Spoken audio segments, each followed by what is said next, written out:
Reka nongere ndabaramutse ndabaha n'ikaze mu kino kiganiro cyacu cy'uno mugoroba turacari igenekezo rya 18 kwezi n'ukwindwi umwaka w'2025 nongere ndamutse cyane vyimva mutima abantu bose badukurikirana aho baherereye hose yaba bari ngaha mu Burundi canka bari hanze y'igihugu mu migabane yitandukanye umve yuko tubaramukiye cyane nkuko bisanzwe muri no mugoroba ntabwo ndumwe muri studio nkuko mubibona ku ruhande rwanje hariho umusesanguzi abeshi ndazi ko mu muzi nka musesanguzi yarabiyimye kubabwira izina ryiwe reka ntangore ndamuramutsa cyane bwana musesanguzi. Yes urakoze cyane bwana journaliste yabadukurikiranye mwese reka ndabipfurize isabato nziza kuko twamaze kugera mu masaha meranda ameza y'isabato ndabikore ko musanzwe ndabikora ndabipfuriza yuko imigisha Imana yasezeranye abayikunda bose ku munsi w'isabato namwe mwese uyu munsi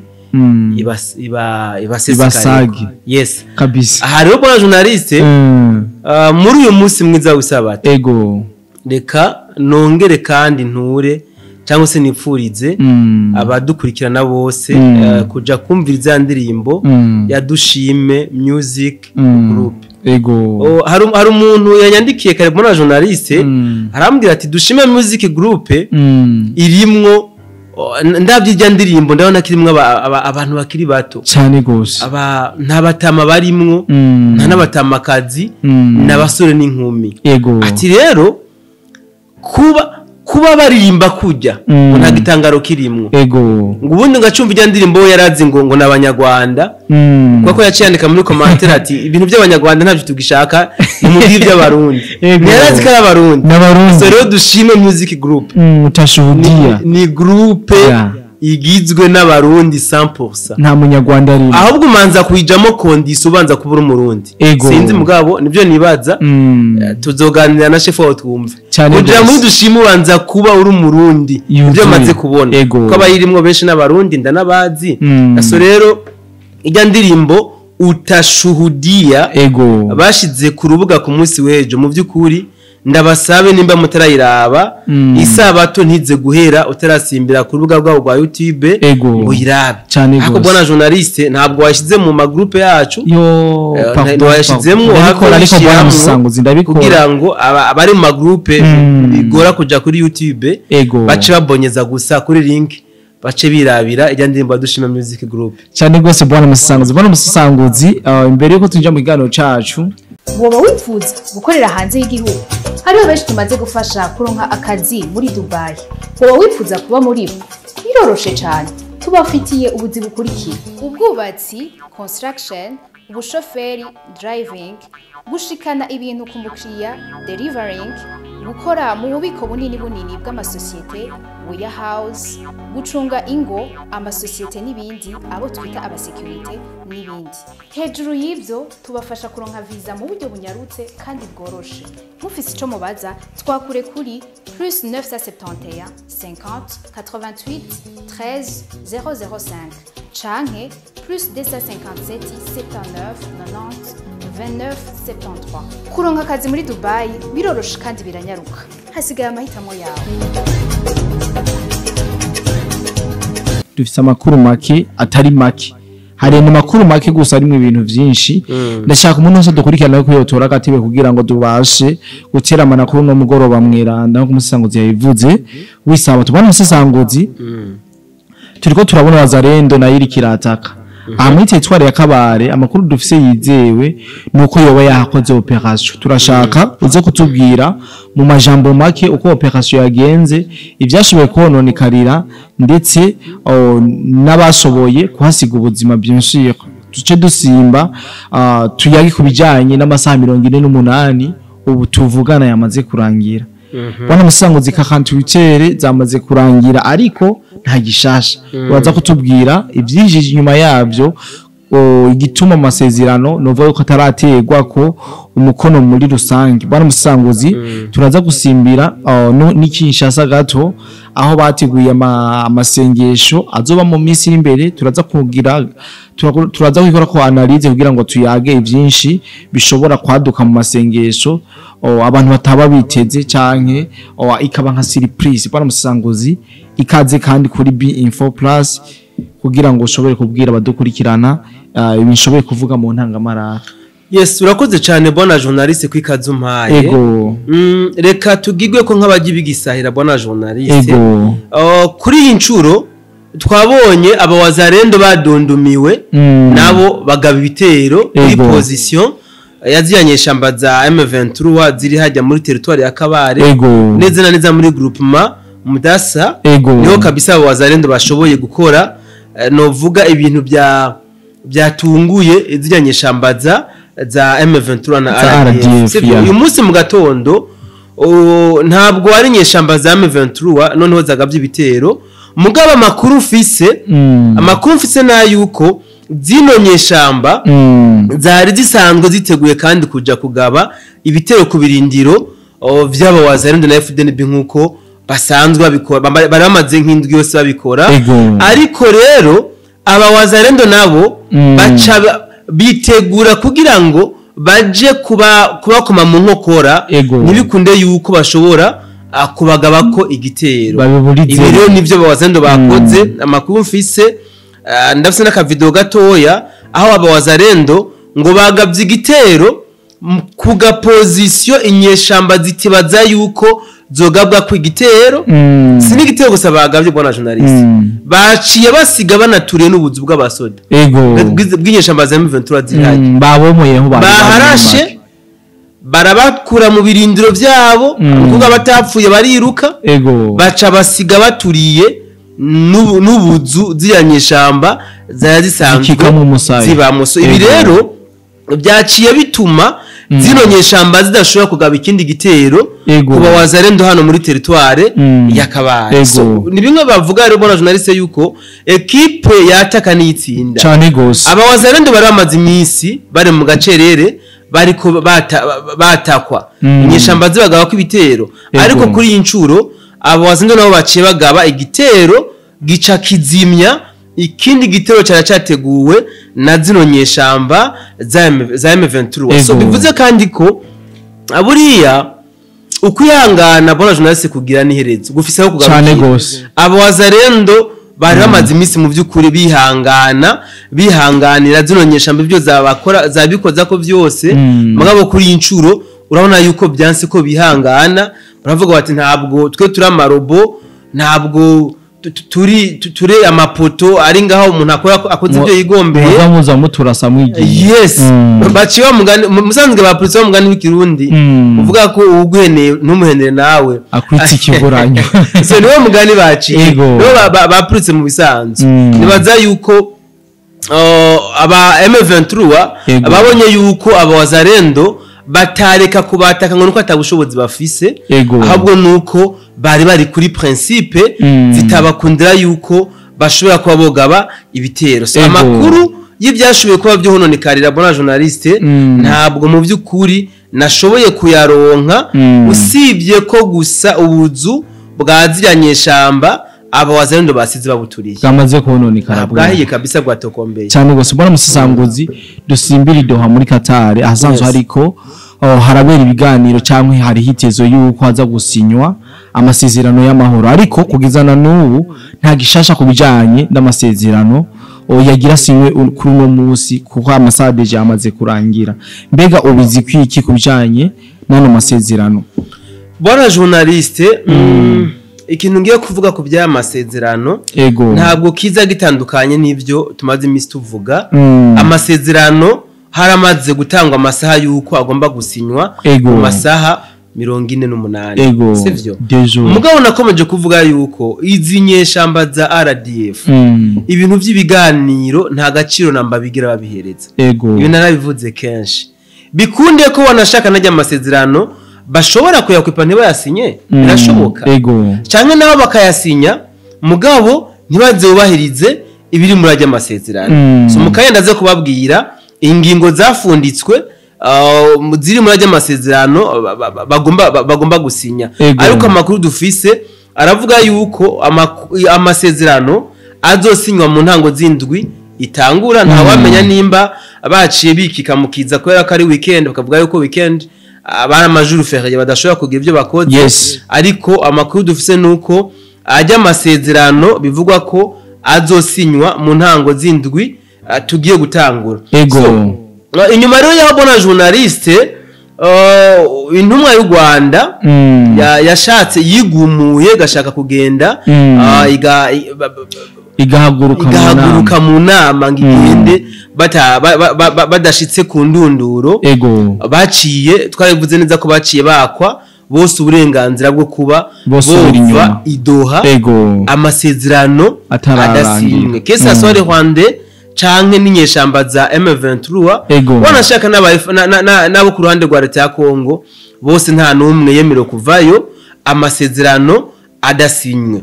Ariko kandi rero hariho ingingo zigera ku ndwi zemejwe ziri muri ajya masezerano zigomba guca ziba appliqué dans les médias nkamwe ajya masezerano yosinywa.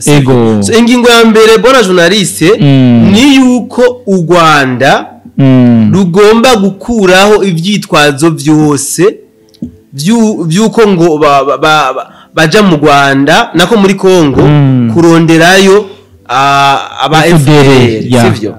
Iki kabisa ni wanashaka nayo condition ya mbere iri mu ma condition ya mbere ivuga yuko u Rwanda rutegerezwa guca ruhagarika ibyitwazo byose witwaza kuja muri Kongo ngo rugiye kurondera FDR. Babonye yuko basanze yuko FDR ari abatama bashaje.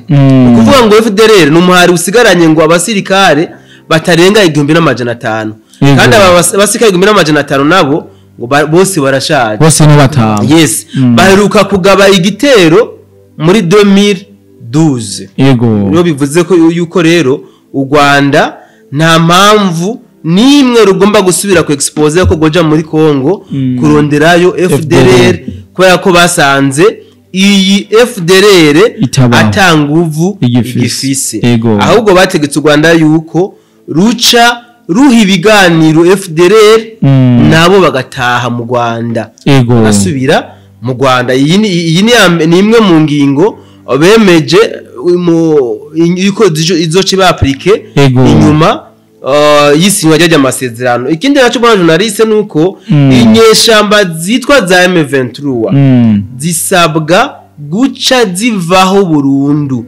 kandi majambo zigafudika bikaba nkaho iki kintu cyitwa M23 atacigeze kubaho. Kandi ngo izi nyeshamba nyene za M23 ntizemerewe na gato gushinga umugambwe canke kuja mu yindi migambwe isanzwe ihari. Sinzi kuri kurumva zino ngingo bwana journaliste ingingo ruhasha. So ini ya kabiri ya gatatu navuga yuko igisirikare cha RDF c'u Rwanda bien sûr gitegerezwa guca kiva muri Kongo dans l'immédiat. Sinzi kucumva neza. RDF abasirikare bose bari mu Rwanda bari ku butaka bwa Kongo basabwa guca basubizwa mu Rwanda atakindi kintu na kimwe basavye. Ikindi cyafashwe bwana journaliste nuko reswandiza M23 abitwa ba M23 ntibategerezwa kwinjira muri FRDC canke muri leta ya Kongo. Kiretse gusa abagize leta ya Kongo bagize umwe wogomwa mu bahoze muri M23 uwo barashobora kumuronderera ikibanza muri leta. Mugabo si itegeko ngo bace batwagwa muri FRDC canke muri leta ya Kongo. So iyindi ngo bona journaliste ivuga yuko M23 itegekwa kubahiriza imipaka ya Kongo. M23 itegezwa kubahiriza imipaka ya Kongo. Ni mwanya Rwanda rwango ngo nukubariza ngo busugire bw'igihugu. So ikindi kandi ikindi kiri mu ngingo zemejwe nuko nta ntara n'imwe y'igihugu ca Kongo itegerezwa kwigenga. Bandi majambo balkanization ni yemewe muri Kongo. So ikindi nuko nimba M23 itemeye gufutwa ngiveho, nuko itegerezwa kwemegwa nk'umwe mu migwi y'iterabwoba iri ku isi. Kandi ivyo izokora bizobazwa leta y'u Rwanda, kuko niyo yabahaye formation, niyo ibafasha amagingaye. So izindi ni zimwe mu ngingo ndwi zemejwe yuko zitegerezwa guca zishwa mu ngiro vuba bwangu, nka hamwe ajya amasezerano y'idwa muri Qatar ashizwe ko umukono. Reka rero turinde bona journaliste bivuga ko aya masezerano atagisinywa muri 48 heures, azosinywa mu ntango zindwi ikurikira. Impamvu ntabwo bayitanze mu by'ukuri, kuba navuze yuko baba bitwaje weekend, ibyo ni je navyumviriye, sino nta mpamvu. Ariko igihe bashira ko date yo y'amasezerano bari bazi yuko izoba muri weekend, kuko barafise calendrier. Bwana journaliste, buriya hariho ibintu biba novuga, hari ingingo zifatwa kubera ishavu hamwe n'abandi baba bazi, sivyo? Iyi ningingo yafashwe aho uriya munyarwanda yaserukiye u Rwanda yigumuye agashaka kuva mu biganiro badasize ku mwanzuro, haca rero hafatwa iyi ngingo kibiriraho. Ushobora gusanga banashaka batitaye ko bari muri weekend, wasanga ni ingingo bafashe kumbure kubera ishavu batewe n'uriya munyarwanda. Bwana Musesangozi, mu kurangiza amakuru yacu uno munsi turangirize muri Kinshasa, aho hariko harategurwa amasengesho. Novuga yuko ari amasengesho azobakomeye cyane, azoheramwe abantu bagiye batandukanye. Kumbura abantu benshi bariko baravuga ko ibigiye bitandukanye, bibaza ibicange biriya. Urashobora kutubwira ku mayange ibijanye nayo masengesho, mbega n'ibiki bishobora kwaduka muri ayo masengesho abantu batari biteze? Umbabarira cyane bwana journaliste, ntabwo ngomba kuvuga ku ndinganizo y'ajya amasengesho, ariko ngomba guhagarara hano hantu ku byo shobora kwaduka kuri ajya amasengesho, sivyo? N'amasengesho bivugwa yuko azoba arimwo abanyamerika, bikavugwa yuko azoba arimwo abanyarwanda, abagande n'abakenya. Jewe sinigeze numva umurundi azoba muri ariya masengesho, ntabwo numvise ku mafisha yasohotse no kubutumye, nta mundi numvise. Kumba ashobora kuba hari mugabo sindi informe. So ndashaka bwana journaliste, tuze turigira ku vyaba ku mateka yo muri kahise, kuko kahise gategura kazoza, sivyo? So ndakubaza ikibazo, kuva 2013 muri December, kadore muri 2014 2024 plutôt na 2025 aho tugeze, hari concert y'umunyarwanda wase kumva mu Burundi? Nta nimwe.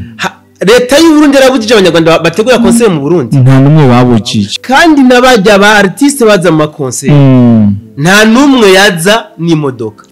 Baza n'indege. Aba artiste baza n'indege, hama bajya bagendanyi babo nibo benshi baza n'imodoka. Mugabo aho leta mvyeyi ifatiye ingingo yo kugara imipaka, abanyarwanda bakomeje kuza mu Burundi, baratraverse bagaca muri Tanzania, hama bakinjabo amakonser baciye bayahagarika.